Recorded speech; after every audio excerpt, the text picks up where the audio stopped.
What is going on, guys? Today is the 14th. We just got back from our friend Ish's 21st birthday. We went to Vegas. We're back today, though. We're back at it. We're going to look for some car deals. We're going to get on Facebook Marketplace, see if we can find something. I haven't seen a lot of deals in the last day.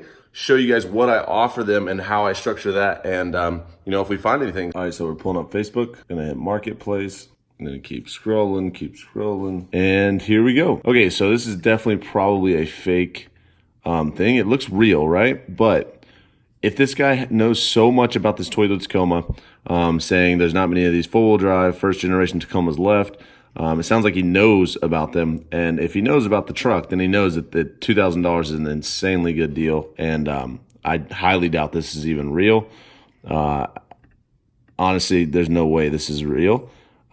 Just because of that reason alone. It's probably a scam, but it's always worth to text them, but I would be very cautious going to check this out and assume the worst on something like this. But there's the first one. Let's keep looking. Okay, so here is a 2007 GMC Sierra.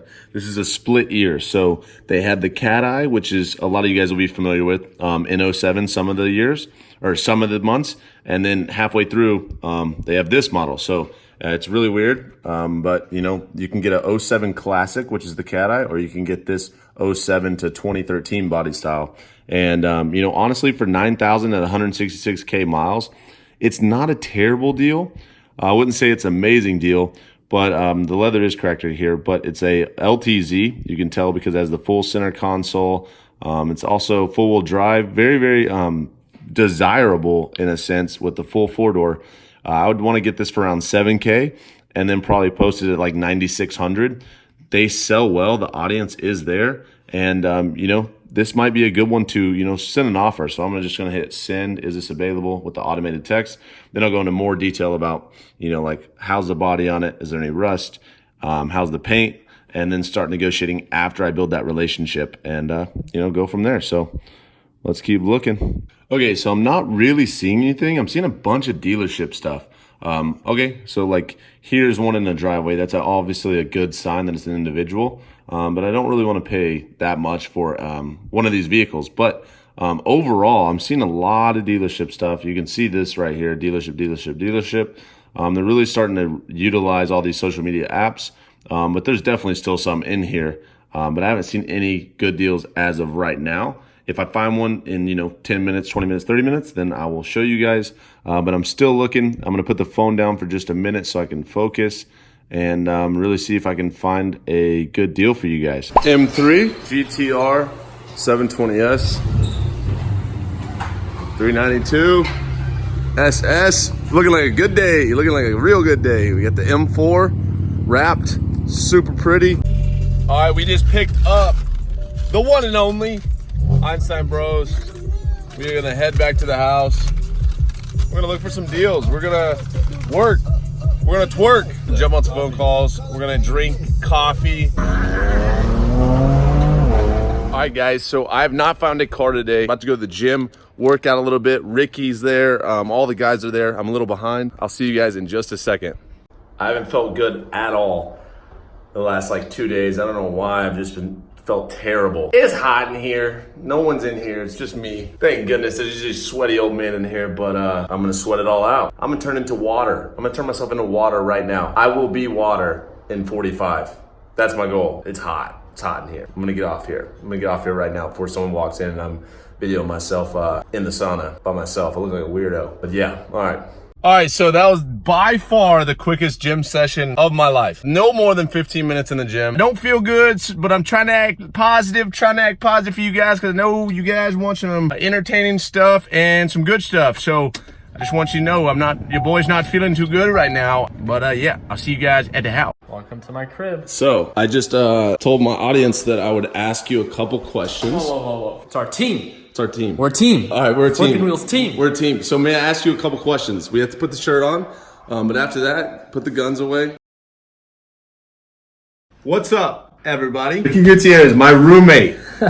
Tell them a little bit about yourself before I ask you 3 questions in 3 minutes. Okay, so my name is Ricky. I'm 24 years old. I'm I'm known for trading in the stock market, and we run the largest platforms and trading communities on YouTube and Facebook for those who trade in the stock market. Any fun facts? Any fun facts? People usually think that I'm pretty short, and I'm 6'4" flat-footed or 6'5" with shoes. Yeah, you make me look small. So, all right. So you like cars, right? Yeah, not bad. What cars do you have? McLaren 720S, GTR, Porsche GT3 RS, Maserati, and BMW M3 that is under a pending sale. All right. So There's actually a new car that I think I'm gonna go check out tomorrow that no one knows about, but yeah, you haven't even told me. no one knows. Okay. Well, that's a surprise. You might see it on my channel soon. But I'm going to ask you one thing. So quickly, what is your favorite car that you've ever owned? I don't really know. 720S by far. There's no comparison. Okay. So what do you like about it? Just everything. I think performance, right? The way that it looks. I think when it comes down to having and buying an exotic car, regardless of how funny it might sound, it's also for, in a sense, like not just for you to enjoy it, but other people to enjoy it as well, right? And I think it's so cool. Like I've done it multiple times where I'm driving around, kids will come up and like love the car, and I open up the doors, open up the front, and then let them sit in it and stuff like that. The front trunk, right? So I think, How much did you pay for it? I paid with everything taxed like $314,000. Which was at the time a good deal, right? Kind of, yeah. Okay, man. I mean, it wasn't an amazing deal, and I'm open to. I've talked about it before, where I bought it for more like tax purposes and stuff like that. So I wasn't so focused, and I've said it multiple times. That was one of the only cars in the past maybe 4 or 5 years that I purchased not to buy it for the best deal possible. But there was a strategy behind it. Yeah, I mean, there's an incentive for tax. Okay, cool. So moving on to number 2, which I don't really know, is what's the most you've made off one vehicle? Like, what has been your best profit? I guess they're percentage-wise, or you can answer... Percentage-wise, it would have to be like lower-end vehicles, right? Being able to like double your money. So we've talked about it multiple times where you can go from like 1,000 to 2,000, or even from like 1,000 to 1,500 is very common. With none of the very expensive cars that I've purchased. It's about impossible. It's double. It's very difficult, right? Even with trying to have a huge focus on getting something for a good deal. The Audi R8 I bought it for pretty cheap, like 57, and sold it for 61.5 within 48 hours. That's good. And that was a lot of fun. I bought the McLaren MP412C, which was my first like supercar, and I made about 15,000 on that one. But again, it's $100,000 car. Correct. And yeah, I've had like GTRs, 06s that I've broken even on after having them for like a year or 2 years, and yeah. So I when it comes down to like, not that I don't care about the money with like the cars, but I have so much of a larger focus in breaking even. That's kind of my mentality, where I'll try my best to either break even or make a little bit of profit, or minimize the amount of money that I can lose. And I think that's the beautiful thing about what we do, is that once you get to a point that, you know, you don't necessarily need to make money off every car, it doesn't mean that you can just throw your money away, right, but that you do it in an effective way. So it's again, that calculated risk. That's good. I focus on high volume cars. So what are some tips that you would give when like finding a good deal? I think that's a very open-ended question, and people always ask, well, like, how much would you buy a 2005 Honda Civic for? We're very familiar with it. All has to do with the demand in your area. Yeah. So being able to dedicate time to understand how to do your own due diligence and understanding what people in your area are willing to pay for something in a good condition, for something in an excellent condition, and for something in a very poor condition. And once you understand that price range, then you can determine, you know, like if I were to ask you, hey, would you buy my iPhone X for $10? You'd be like, of course, yeah, you know, because you have, in a sense, like an understanding. But when people ask about these specific cars, people don't view cars as investments. They view them as depreciating assets. And I think in the traditional aspect, they can be viewed that way. Yeah. But, you know, dealerships make money off of these cars. Yeah. So it just means you use that same concept, you just do it in a much smaller scale. And for me, it's more of like, I don't do it to necessarily make money. I do it to really just minimize the amount of money I lose and to enjoy. I'm a huge car guy. So for someone that has like extra time this summer or has $1,000 saved, I would say that one of the easiest, and I trade in the stock market, you know, that's my biggest focus. But I would say if you really want to learn like how to invest and how to compound your money, I would say, in my experience, investing in cars was the easiest way to compound my money. Okay, that's pretty good. So I have one more question. I don't know this. We're at 5 minutes and 30 seconds. So Guys, I'm sorry. I'll speed it up a little bit. It'll be 3 minutes. No, I have one more question, and it's different than the car stuff. But what has been your hardest moments as an entrepreneur?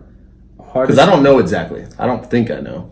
It would have to be, and I've been so blessed that I haven't had any like really like family issues or health issues, and I feel like that those are extreme moments that I think it takes a very unique individual to overcome. My hard moments are, I was someone that was like in a relationship and dedicated what I saw a big part of my life to this individual or to her, and she was amazing. I just ended up seeing so much more value in my business and what I was doing and my time spent with that I decided to drop that in. Obviously, at moments being an entrepreneur and when things, you weren't really, I don't think I knew you during that time, but there were moments where like my schedule, I did everything that, Justin and Ish and Michael and all that helped me out with, and what you helped me out with, but it was just me. So I was going to school full time, I was working full time, or part time at that time, and my days were set in like 5 or 10 minute increments because of how busy I was. And although I was making really good money, it really made me realize like the purpose of like a relationship and the purpose of valuing people. And now I'm so blessed that now we have this amazing team that I feel that I get that, same type of like energy from our team. And the people that I surround myself with, like, yes, we do well with our business, but on top of that, we're really enjoying the process. Like we went to Las Vegas. So it's a lot.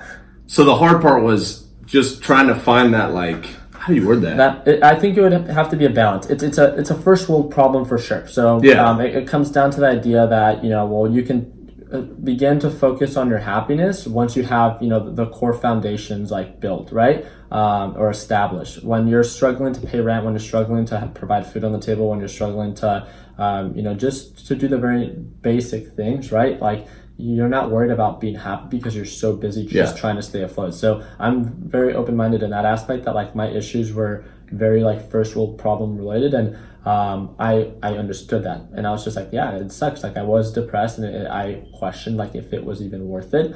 But at the end of the day, I decided to take initiative, focus on my business, drop my relationship, and I still think that's one of the best decisions that I've made in my life. And I feel like the relationship that I had with her and how she molded me as an individual is something that I can't thank her enough for. We don't talk anymore, but I still think that she's a great person.